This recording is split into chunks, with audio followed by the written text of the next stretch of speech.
उत्तर प्रदेश सहकारी ग्राम विकास bank limited के सभापति संतराज यादव ने प्रेस प्रतिनिधियों को संबोधित करते हुए कहा कि प्रदेश में सहकारी संस्थाओं को स्थापित करने के लिए उन्होंने 23 सितंबर 2020 को सभापति के रूप में कार्यभार ग्रहण किया। 3 वर्षों की लगातार मेहनत का नतीजा है।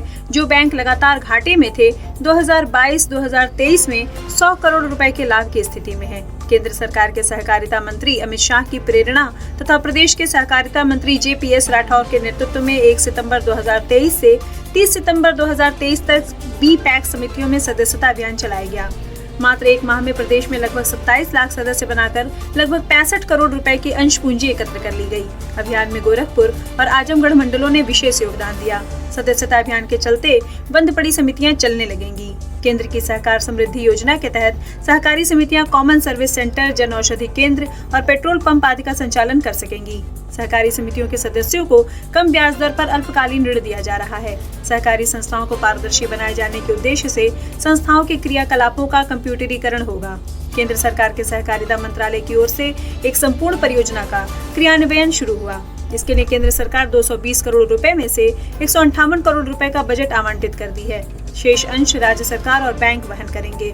वर्तमान वित्तीय वर्ष में उत्तर प्रदेश सहकारी ग्राम विकास बैंक लिमिटेड की 323 शाखाओं, 18 क्षेत्रीय कार्यालयों, 1 प्रशिक्षण केंद्र और प्रधान कार्यालय का संपूर्ण कंप्यूटरीकरण शुरू कर दिया। इससे प्रदेश के किसानों को तुरंत सुविधाएं मिल सकेंगी। किसानों को ज्यादा पारदर्शी और विश्वसनीय व्यवस्था मिल सकेगी। अलग करके एक अलग मंत्री बनाया गया और हिंदुस्तान का प्रभावशाली व्यक्ति इस विभाग का मंत्री बना, जिसके आधार पर सहकारिता का काम निरंतर आगे बढ़ रहा। यह बैंक जिला सहकारी बैंक भी इसकी एक शाखा है और बैठ चुकी थी। यहाँ तक कि उत्तर प्रदेश के 16 सहकारी बैंकों का जहाँ से लेन देन होता था, RBI ने उनका लाइसेंस भी निरस्त कर दिया था।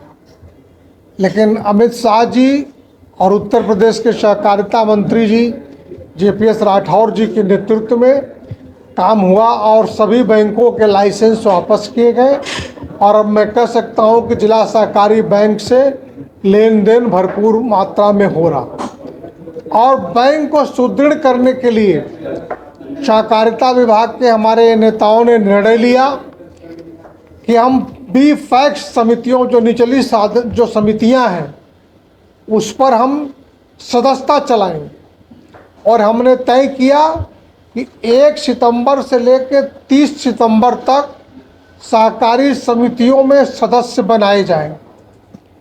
और हमारे अधिकारियों कर्मचारियों ने अथक प्रयास करके हमारे किसानों ने सहयोग किया, जिसके आधार पर हम कह सकते हैं कि पूरे प्रदेश में कुल जो लक्ष्य तय किए गए थे 25 लाख का, पूरे प्रदेश में हमने 1 सितंबर से 30 सितंबर के बीच में 27 लाख की BPAC समितियों की सदस्यता किया, किसानों को सदस्य बनाया, जिसके आधार पर 65 करोड़ रुपए की अंश पूंजी हमारे सहकारी समितियों में आई।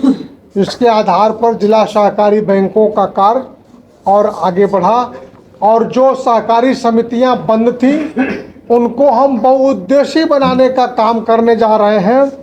हम जो हमारे सरकार का नारा है, सहकार से लेकर समृद्धि तक, सब सहकार से जुटा करके हम सहकारी समितियों को समृद्धि की तरफ ले जा रहे हैं। एक काम और अभी तत्काल में हुआ है, केंद्रीय मंत्री जी की कृपा से पूरे प्रदेश की जो समस्त कृषि एवं ग्राम विकास बैंकों की संपूर्ण शाखाएं, पूरे देश की सभी देश की शाखाओं को कंप्यूटरीकृत किया जा रहा है। इसी क्रम में हमारे उत्तर प्रदेश के भी उत्तर प्रदेश सहकारी ग्राम विकास बैंक की 323 शाखा है।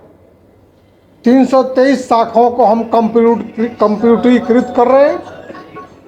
इस नाते पैसे केंद्र से जारी हो गए हैं। 10% अंश बैंक को भी देना है, वो भी हमने दे दिया है। 30% अंश उत्तर प्रदेश सरकार को देना है, वो अगली कैबिनेट में आ जाएगा। हम जिला उत्तर प्रदेश सहकारी ग्राम विकास बैंक के, जिसका मैं सभापति हूँ, 323 शाखा, 18 मंडल स्तर पर जो हमारे आरएम बैठते हैं, और हमारा जो ट्रेनिंग सेंटर है, हमारा जो मुख्यालय है, सबको हम कंप्यूटरीकृत कर रहे हैं, सबको हम कंप्यूटर दे रहे हैं, सबको कंप्यूटर के माध्यम से जोड़ करके इस सहकारी बैंक को और आगे ले जाने का प्रयास करते हैं। ये 3 चीज़ें हमने 100 करोड़ का लाभ किया, हमने 27 लाख बीपैक्स की सदस्यता किया, और हम अपने सभी शाखाओं को कंप्यूटरीकृत कर रहे हैं। इन 3 बिंदुओं को लेकर के आज मैंने आप सबसे बात करने का निश्चय किया था।